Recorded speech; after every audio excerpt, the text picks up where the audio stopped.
نحمده ونصلي على رسوله الكريم اما بعد فاعوذ بالله من الشيطان الرجيم بسم الله الرحمن الرحيم يا أيها النبي إنا أرسلناك شاهدا ومبشرا ونذيرا صدق الله العظيم۔ توجہ فرمائیں، اللہ تعالیٰ فرماتے ہیں یا ایھا النبی، فرمایا کہ اے نبی، انا ارسلناک شاہدا، فرمایا کہ ہم نے آپ کو شاہد بنا کر بھیجا ہے، ومبشرا، اور خوشخبری سنانے والا بھیجا ہے بنا کر، ونذیرا، اور ڈر سنانے والا بنا کر بھیجا ہے۔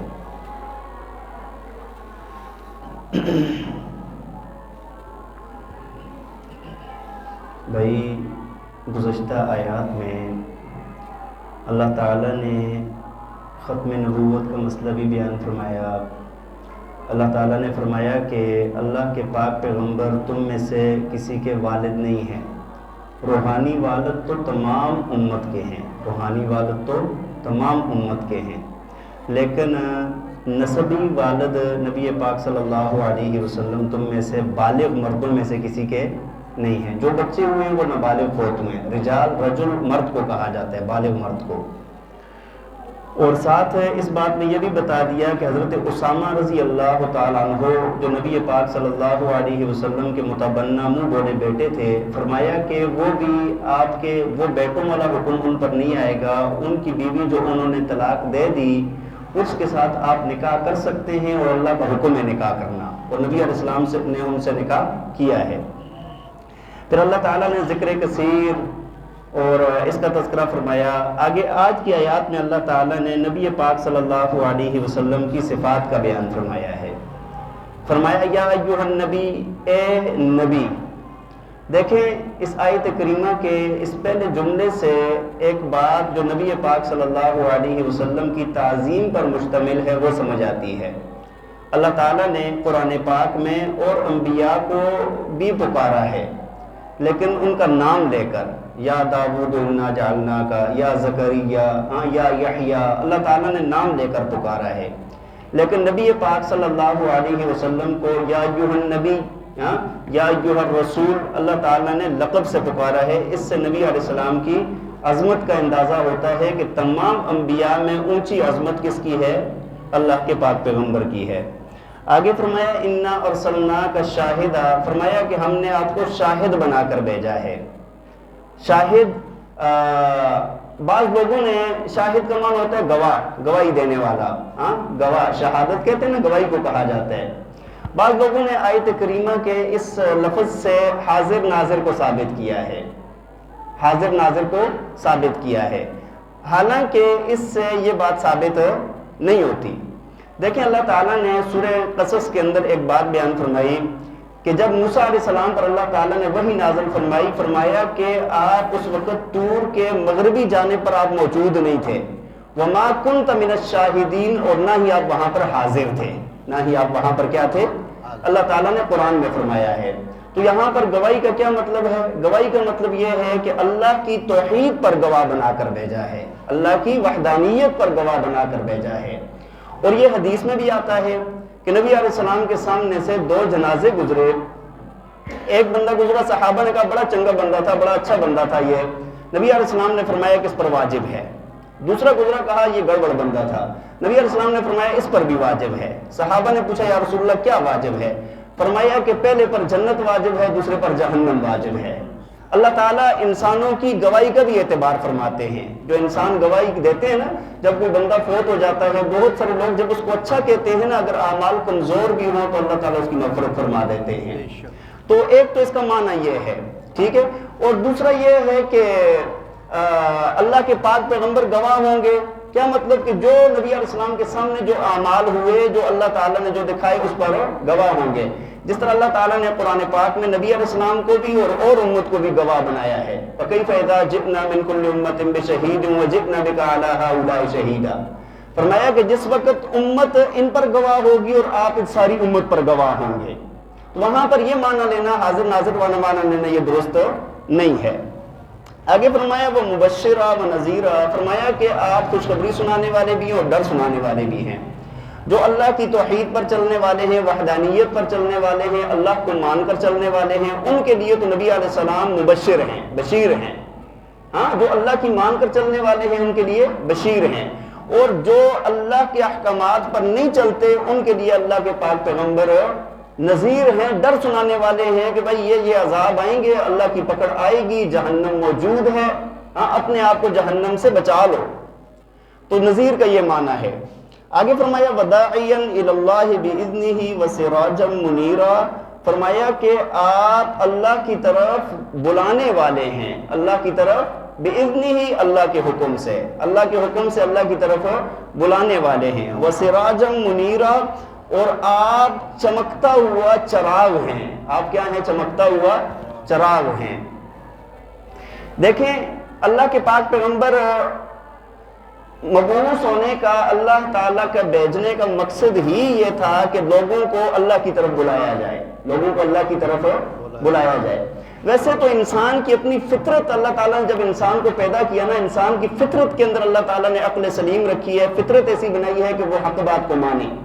لیکن انسانوں نے جب گڑبڑ کر دی نا، جب اللہ تعالیٰ کے احکامات کے اندر رد و بدل گڑبڑ کیا، اللہ تعالیٰ نے انبیاء کا سلسلہ اسی وجہ سے جاری فرمایا تاکہ حجت تام ہو جائے، کل ان کے پاس یہ بات نہ ہو کہ یا اللہ ہمیں کوئی بتانے والا نہیں تھا، ہمیں کوئی بتانے والا نہیں تھا۔ تو داعی ہیں اللہ کے پاک پیغمبر، جو اللہ کی طرف، قرآن کی طرف، اللہ کے احکامات کی طرف بلانے والے ہیں۔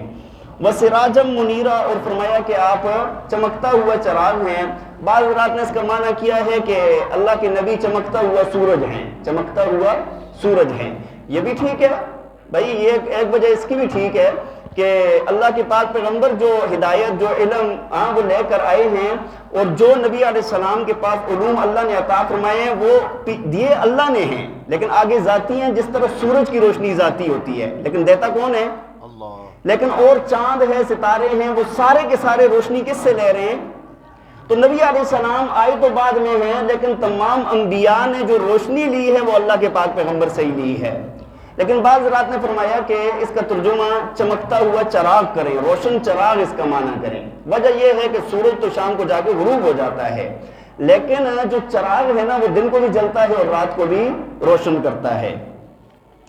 آگے مومنین کے لیے فرمایا وَبَشِّرِ الْمُؤْمِنِينَ بِأَنَّ لَهُم مِّنَ اللَّهِ فَضْلًا كَبِيرًا، فرمایا کہ آپ مومنین کو خوشخبری سنا لیں کہ ان کے لیے اللہ کا فضل بہت بڑا فضل ہے، ان کے لیے اللہ کا بہت بڑا فضل ہے۔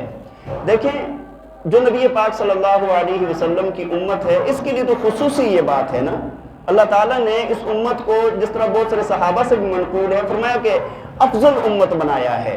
تم لوگ اپنی قدر کو پہچانو کہ اللہ تعالیٰ نے تمہیں افضل بنایا ہے۔ تو اللہ تعالیٰ نے خوشخبری دی ہے ایمان والوں کو، جو اعمال کرنے والے ہیں، نیکی پر، اچھے عقیدے پر چلنے والے ہیں، وہ کیا ہیں؟ ان کے لیے خوشخبری ہے۔ وَلَا تُطِعِ الْكَافِرِينَ وَالْمُنَافِقِينَ، فرمایا کہ آپ کافروں اور منافقوں کی اطاعت نہ کریں، وَدَعْ أَذَاهُمْ، اور ان کی طرف سے آنے والی تکلیف کو، اس کو بھی چھوڑ دیں، اس کا بھی خیال نہ رکھیں۔ وَتَوَكَّلْ عَلَى اللَّهِ، آپ اللہ پر توکل کریں۔ وَكَفَى بِاللَّهِ وَكِيلًا، فرمایا کہ اور اللہ آپ کے لیے کافی ہے کارساز، اللہ آپ کا ولی وارث کافی ہے آپ کے لیے۔ منافقین بھی تنگ کرتے تھے، مشرکین بھی تنگ کرتے تھے، بہت ساری ادھر ادھر سے باتیں آتی تھی، لیکن کیا حکم آیا کہ آپ نے ان کی بات کو ماننا نہیں ہے، بلکہ کیا کرنا ہے؟ کیا کرنا ہے؟ ہاں، اللہ پر توکل کرنا ہے، آپ نے اپنی بات کو لے کر آگے چلنا ہے۔ ایک چھوٹی سی بات عرض کر دوں آپ کو، دیکھیں آج کل نا، اس وقت اگر دیکھا جائے نا، بہت سارے لوگ، آپ کو پتہ ہے کہ میں اختلافی مسائل پر یا ان چیزوں پر زیادہ، ان چیزوں کو زیادہ ترجیح نہیں دیتا، بعض چیزیں ضرورت ہوتی ہیں تو تھوڑا بہت بتا دیتا ہوتا ہوں۔ اس وقت نا پوری امت کے اندر اگر بگاڑ کی بنیادی وجہ دیکھی جائے نا، امت کے اندر جو بگاڑ ہے نا اس کی بنیادی وجہ دیکھی جائے نا، وہ دو چیزیں ہیں۔ مختصر سی 1-2 منٹ میں بتاتا ہوں۔ دو چیزیں بنیادی وجہ ہیں امت مسلمہ میں دین کے بگاڑ کی وجہ ہیں، دونوں کو پہچان لیں۔ ایک ہے بدعت اور دوسرا ہے الحاد۔ ایک ہے بدعت اور دوسری کیا چیز ہے؟ الحاد۔ بدعت نئی چیز پیدا کرنا، الحاد انکار کرنا، ثابت شدہ جو مسلم قواعد ہیں ان کا کیا کرنا؟ انکار کرنا۔ دو ہی چیزیں ہیں، آپ کو جتنا بھی بگاڑ نظر آئے گا اس میں یہ دو ہی چیزیں آپ کو نظر آئیں گی۔ مثال کے طور پہ جس طرح ایک بندہ ہے، آپ زمیندار لوگ ہیں، ہم بھی زمیندار لوگ ہیں، جب ہم گندم کاشت کرتے ہیں، وہاں جا کر کاشت کر لی، پانی لگایا، کھاد ڈالی، گندم تو اگتی ہے، لیکن ساتھ ساتھ اس کے کیا اگتے ہیں؟ خسو خاشاک، گھاس، بوٹیاں، جڑی بوٹیاں، یہ چیزیں بھی اگ جاتی ہیں، بلکہ وہ بعض دفعہ اتنی غالب ہو جاتی ہیں کہ وہ اوپر چلی جاتی ہیں، گندم نیچے رہ جاتی ہے۔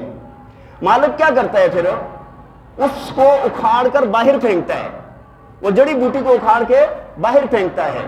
اب یہ جو گندم بوئی ہے نا، یہ تو ہے سنت، مثال اس کی سنت کی ہے کہ بھائی یہ اصل ہے، یہ بنیاد ہے، اسی کو پالنا ہے، اسی کو جوان کرنا ہے، اسی سے فائدہ ہوگا۔ جو جڑی بوٹیاں پیدا ہو گئی ہیں ان کو کوئی بھی پالتا ہے؟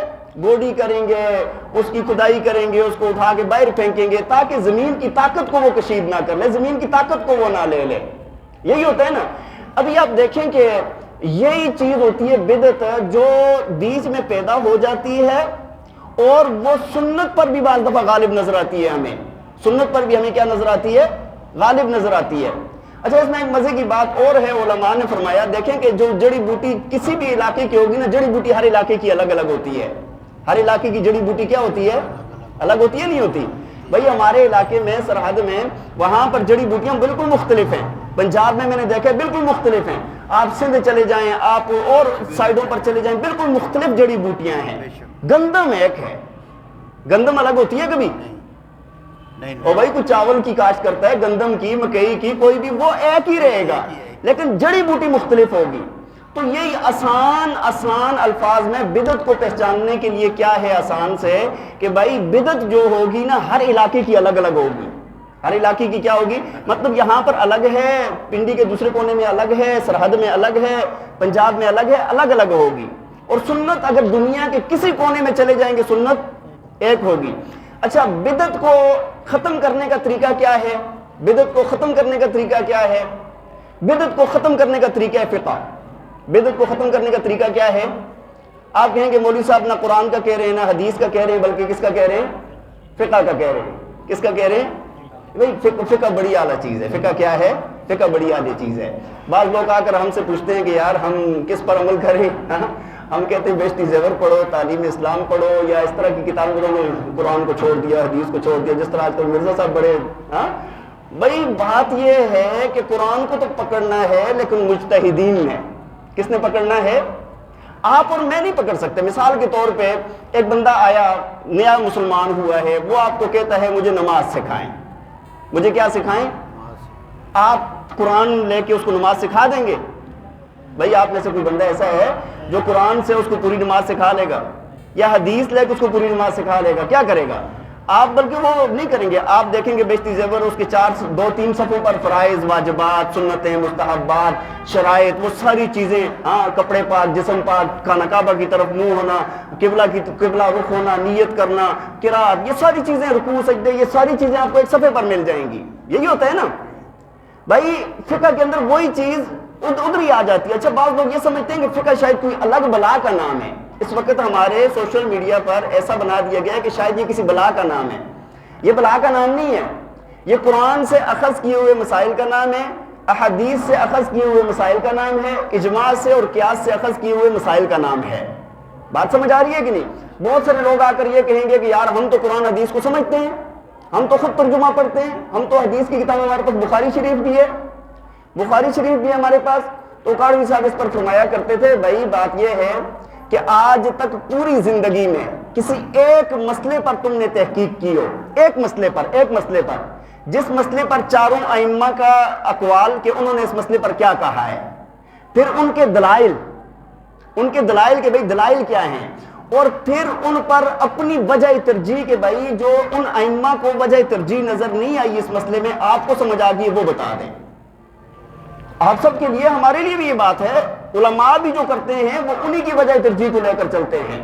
تو یہ بعض دفعہ ایک بہت بڑی ناسمجھی والی بات ہوتی ہے، جو آ کر یہاں پر انکار کرتے ہیں اور کہتے کیا ہیں کہ ہم قرآن حدیث پر عمل کرنے والے ہیں۔ مثال کے طور پہ میں آپ کو ایک بات بتاتا ہوں، اگر آپ کسی سے مسئلہ پوچھتے ہیں کہ بھائی نماز کے اندر درود شریف پڑھنا کیا ہے، آپ کیا ہے جی نماز کے اندر درود شریف پڑھنا، سنت ہے نا، یہ تو میں نے آپ کو یاد کرایا ہے، حفظ کروایا ہے. نماز کے اندر درود شریف پڑھنا کیا ہے؟ سنت ہے.